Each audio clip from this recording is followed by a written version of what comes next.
Okay, I need you to imagine a young man standing before you on a stage, just like this one on a humid day. He looks healthy, maybe a little uncomfortable, like the room's a little too hot or humid, like a day like today.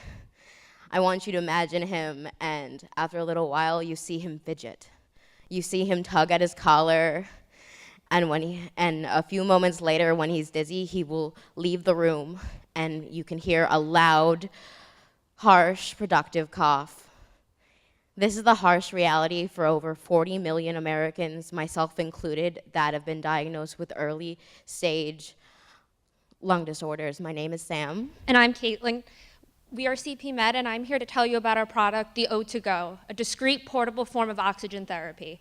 The O2Go is the only non-continuous method of oxygen therapy on the market for those who suffer from early onset lung disorders and panic disorders. Both suffer from a symptom defined as an abnormally low concentration of oxygen in the blood. This causes dizziness, muscle rigidity, and disorientation. To treat this, the O2Go takes ambient air, processes it, and outputs a higher concentration of oxygen, which will then be inhaled by the user.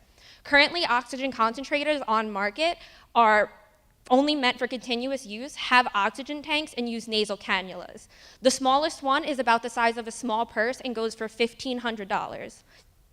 But our system is non-continuous. This allows our device to be significantly smaller because it removes the need for an oxygen tank and nasal cannulas. Because our device is smaller, this also allows us to be priced cheaper at $800. We also look to save the user money by preventing any emergency oxygen therapy treatments that would be performed in hospitals or in the ER. We performed a market research study with over 150 potential users and found we would have a market adoption rate of about 50%.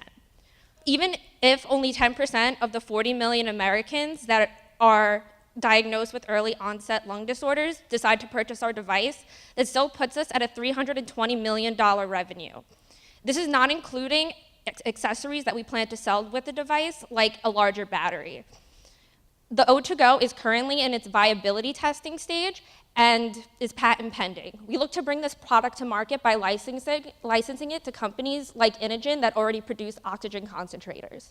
We are asking for $65,000 to produce an optimized prototype for a utility patent in a year.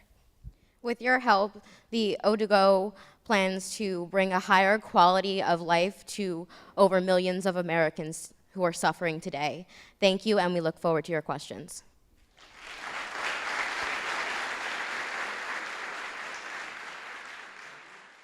How portable, how convenient would this be for you to use? Our current designs for our prototype are about 2 pounds. It's also the size of a small water bottle cut in half.